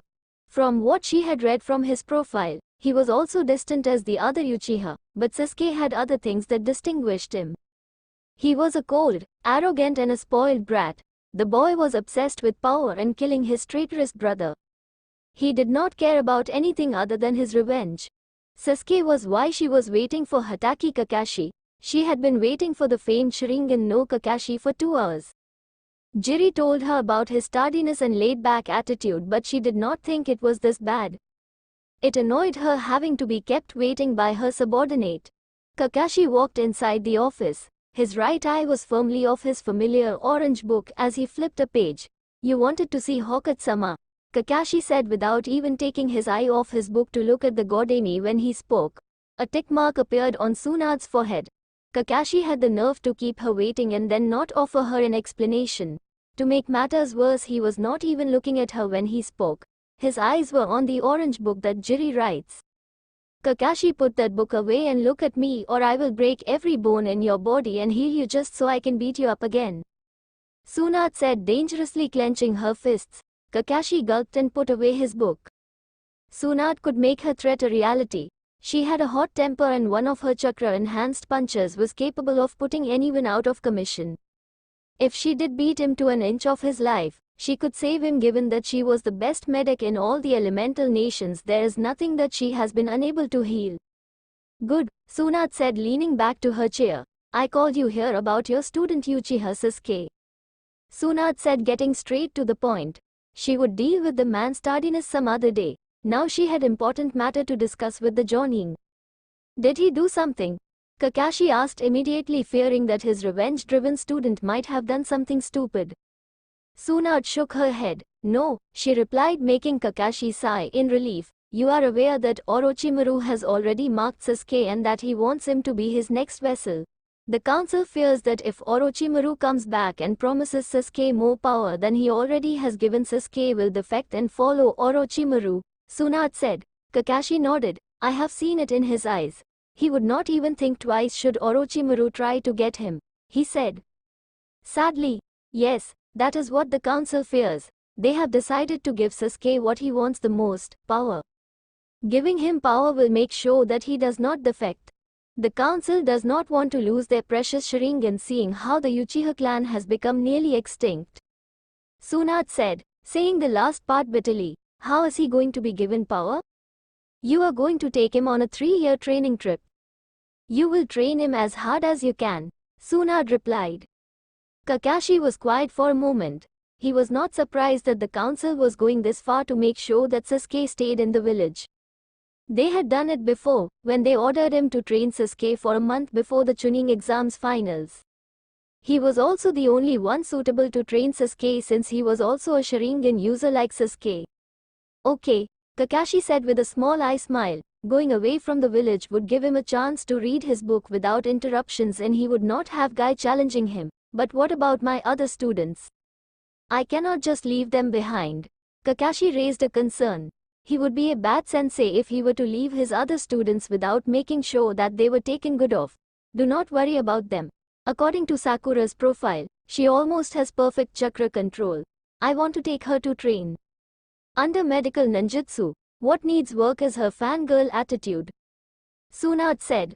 Well, that is one of his students taken care of. What about Naruto? Tsunade went through hand seals activating a privacy seal so that no one did not overhear what she was about to tell Kakashi. What I am about to tell you is known to me and Jiri only, Tsunade said. Naruto left the village. Tsunade revealed seriously. Kakashi widened his eye. He could not believe what the Hokage had just said. He defected? Kakashi said in disbelief. Tsunade shook her head, making Kakashi let loose of a sigh of relief. He went away to train. The brat left without even asking me first. When we found out that he had left, we were telling him, which turned out to be his clone, that Jiri was going to take him on a training trip so that he could protect himself against the Akatsuki. It appeared that he already knew about the criminal organization. Kakashi nodded. Even if he went to train, was not it better to have left with Jiri-sama who could offer him better security?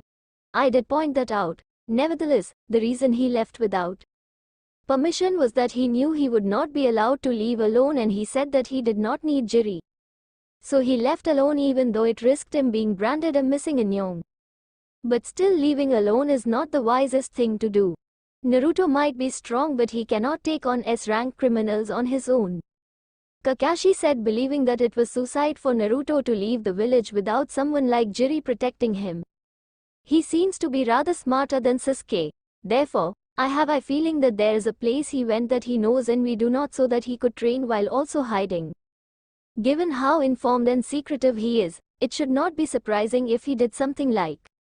Tsunade said, not knowing how right she was. Still, leaving on his own was not the wisest thing to do. I agree with you on that. Nevertheless, right now we can only hope that Jiri finds him before the Akatsuki does, Tsunade said. As far as the council knows, Naruto is on a 3-year training trip with Jiri. I would like to keep it that way. Understood, Hokage-sama. Kakashi knew that if the council got a wind of the fact that Naruto left the village alone, they would try to punish him or even brand him as a missing Inyong. You are to be gone by tomorrow morning. Jiri will visit you occasionally to see your progress, so let us know of where you go. You will also receive an S-rank pay each month to take care of yours and Sasuke's expenses. Tsunade said, going back to Kakashi's training trip with Sasuke. Kakashi, before you go, I want you to search for anything you can find on Naruto's whereabouts while in your training trip. Do it discreetly.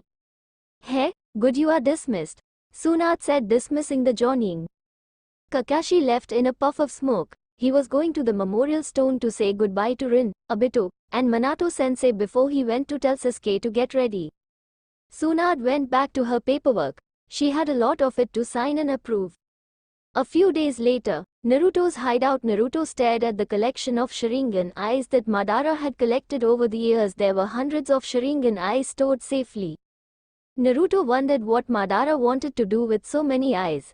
Well, he could have just been keeping them safe from non-Uchihas who would try to get their hands on the powerful dojutsu. Even though a non-Uchiha could not use the dojutsu's full abilities, it was still a powerful tool. Even the hands of a non-Uchiha. Kakashi had become famous with his use of the Sharingan. Despite not having Uchiha blood, he used it efficiently. If Madara stored this many eyes, he must have also preserved his original eyes. The eyes he wielded before he took his brothers to gain the eternal Manchikyo Sharingan. Naruto spoke as Zetsu appeared from the shadows of the dark room. Yes, he did. Do you want them? Zetsu asked. Yes, I need to gain the eternal Manchukuo Sharingan.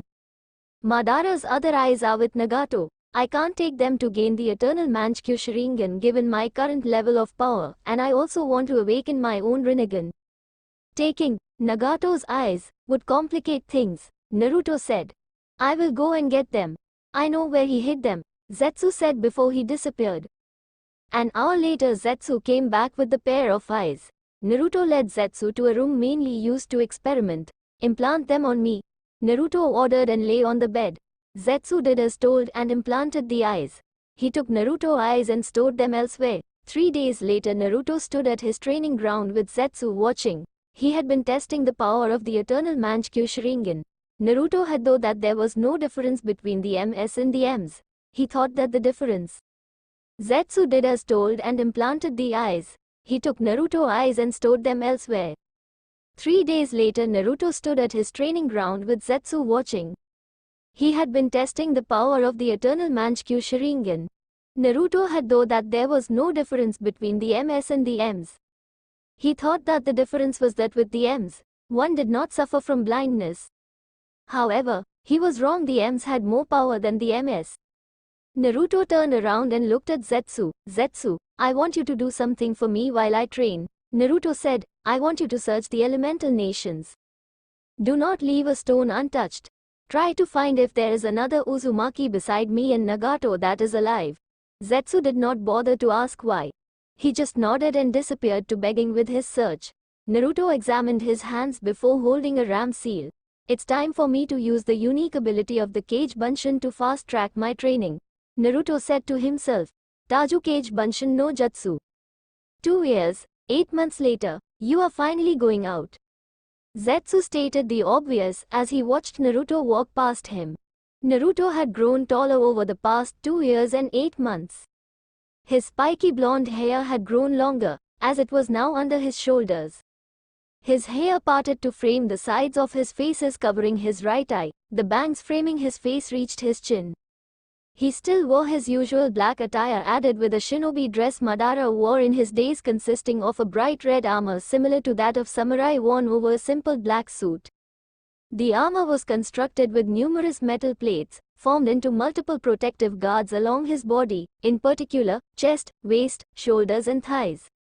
The chest plate left his back exposed. On his back, there was an Uchiha clan's crest, and the Uzumaki swirl. Black boots accompanied his attire and gloves, with the Konoha forehead protector partly visible on his forehead, as some of his hair covered it. On his back, Naruto had the gunbai Madara had given him, but the tomos that were on its face were replaced by the Uzumaki swirl in the Uchiha clan's crest. Naruto also had a belt sash holding a sword. Yes, I have trained enough, Naruto replied as continued to take giant footsteps towards the exit of the hideout. Where are you heading to? Zetsu asked following Naruto from behind. He was truly curious, as he wanted to see Naruto fight against someone else. After the training Naruto had put himself through with the help of shadow clones, it would take a miracle for someone to beat him. Madara would have been proud if he was seeing Naruto now. Orochimaru's secret hideout in the borders of Oto to get the Uzumaki girl you found in the Shinigami mask, if it was Orochimaru who took it. Naruto replied, his Sharingan eyes gracing the light of the world for the first time in months. While he trained, he never went outside the hideout. He always kept himself busy within the dark shadows of the hideout. You might come across Orochimaru if you are going to that hideout. He usually spends his time there experimenting, Zetsu warned. Orochimaru's presence is nothing of importance. If I find him there, I will make good use of him, Naruto replied looking at the sunny sky. Now that you are going out there, Jiri will be able to get to you. What will you do if he finds you and tries to force you back to Konoha? In addition, there is Danzo and the Sandaim's teammates, Zetsu asked, knowing that Jiri had been looking for Naruto ever since he left the village. Jiri could search wherever he wanted to, but he could never find Naruto anywhere. Now that Naruto has decided to show himself to the world, Jiri would be able to get to him. With the manner in which Naruto left the village, it was possible that he might try to force Naruto back to Konoha. The Council of Konoha was also aware that Naruto was not with Jiri, as they were informed. If they were able to get their dogs near Naruto, they would surely try something. Knowing Danzo, he will surely send his root Ambu to try to either assassinate Naruto or capture him. It would be amusing to see them try though, since none of the root Ambu has the strength to kill or capture Naruto. I will deal with it then, Naruto replied without a hint of worry in his tone. Now let's go. You will stay in the shadows, Naruto said, walking away from Zetsu. Orochimaru's hideout was waiting for him. The hideout in the borders of Oto was the one that was most hidden than the other hideouts within Otogakure. The Uzumaki girl Zetsu had found spent her days at the hideout. Zetsu sank into the ground without any further word. Things were surely going to be interesting from now on. He could not wait to see how things panned out when Naruto reveals his power. However, he doubted Naruto would reveal his full strength soon. River country, the grass was burned, trees broken, the landscape seemed to have gone through a reshaping phase. It was what seemed to be the results of a heavy battle, a battle between strong fighters using high level of jutsus, a clash of titans. The landscape had gone over a makeover. Two battles had taken place over the belly of the earth. The first match was Hatake Kakashi vs Jiri and the second match was Uchiha Sasuke vs Jiri. Despite the impact the battles had on the surrounding area, the fights were just sparring contests. While Kakashi was training Sasuke, he had also been training himself. Ever since he left Ambu, he had stopped training, taking more of a laid-back attitude. He had watched Sasuke train harder every day. He gave the Uchiha training methods that Ambu employed. Sasuke never complained once about the harsh training. He trained like a possessed man. Kakashi realized that Sasuke trained hard because there was a reason he wanted to get strong. Sasuke had an ambition that he wanted to make a reality. Kakashi questioned himself, what was his dream in life? He found out that he had no dream, but he wanted to protect his comrades. His thoughts conceived another question, could he protect his comrades if he did not have the power to do so? He knew the answer. With how Sasuke trained, the Uchiha was bound to surpass him. Sharingan no Kakashi. For him to become stronger and not become weak, he had to train. It had been years since he ranked as an A-rank ninja. He had yet to pass that level, but he knew if he trained more he could pass that border and become S-rank. His rival and friend, Guy, could make S-rank whenever he opened more than 5 gates. Guy was physically strong between them, thus he was able to open that many gates, but he had an arsenal of 1000 jutsus, the Sharingan, at his disposal. Should he train more, he could finally cross the border of A-rank and become S-rank. Rank did not matter to him, but level of strength mattered. In his current level, he could not protect what was precious to him from S-rank shinobis. He could take on other A-rank shinobis by himself, but S-rank he could not. S-rank criminals were hunting someone that was like a brother to him down. Despite never admitting to anyone, Kakashi saw Naruto as his little brother. Given the Minato, Naruto's father was like a father to him. Kakashi had trained beside Sasuke. He trained so hard that Guy would be proud of him. If you had trained as much as you in the past 2 years after you quit Ambu, you would have been stronger than me, Kakashi. Jiri commented, looking at the Jonin sensei.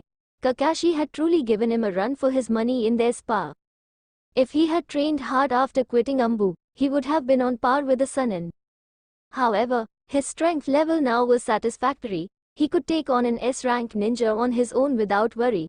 Kakashi smiled. He had not only trained but he had also worked on his character, becoming a bit more serious than he usually was. His laid-back attitude was the source of his laziness. I guess you are right, Kakashi said. He felt strong and confident with himself after the training he did. The biggest surprise though was Sasuke. I never expected the brat to land a hit on me while I was serious. So to think that the Uchiha would do as much as to injure him was unthinkable. Sasuke has really improved in his own strength. His use of the Sharingan makes him a tough opponent to face. Well, not for him.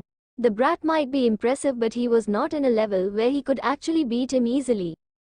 However, Sasuke was able to wound him without even using the power of the cursed seal of heaven.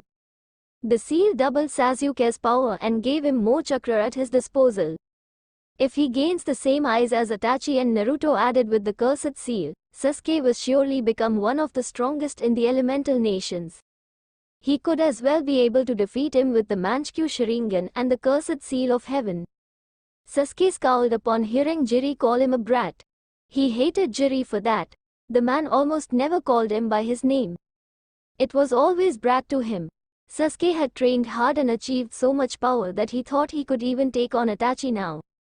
Speaking of Itachi, have you found him yet? Sasuke asked, looking at Jiri.